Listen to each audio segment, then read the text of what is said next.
बिस्मिल्लाहिर्रहमानिर्रहीम। अस्सलाम वालेकुम मेरे प्यारे दोस्तों, मेरा नाम है लतीफ़ प्रो टीवी यूट्यूब चैनल में खुश आमदेद तमाम देखने और सुनने वालों को। तो मेरे प्यारे दोस्तों, हम आज इस टॉपिक पर बात करेंगे, वो बात करेंगे नज़ूल कुरान पाक और आज के दिन की अहमियत।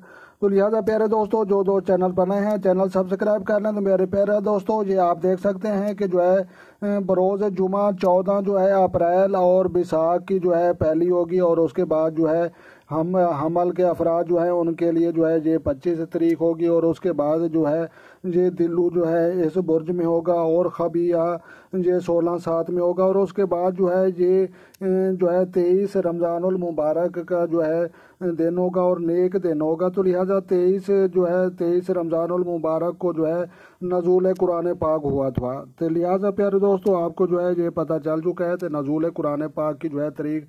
तो लिहाजा ये जो है 2023 का जो है ये साल चल रहा है, और उसके बाद जो है नज़ूल कुरान पाक और कुरान पाक की अहमियत। तो लिहाजा अल्लाह तबारक व तआला हमें कुरान पाक को समझन, अमल करन और बयान करने की जो है तौफीक अता फरमाए। तो लिहाजा जो दोस्त चैनल पर नए हैं चैनल सब्सक्राइब कर लें, ताकि मज़ीद इस तरह की अच्छी अच्छी वीडियो सबसे पहले आपको मौसूल हों। तो मिलते हैं किसी नेक्स्ट वीडियो में, तब तक देखने और सुनने वालों को मेरी तरफ से अस्सलामु अलैकुम व रहमतुल्लाह।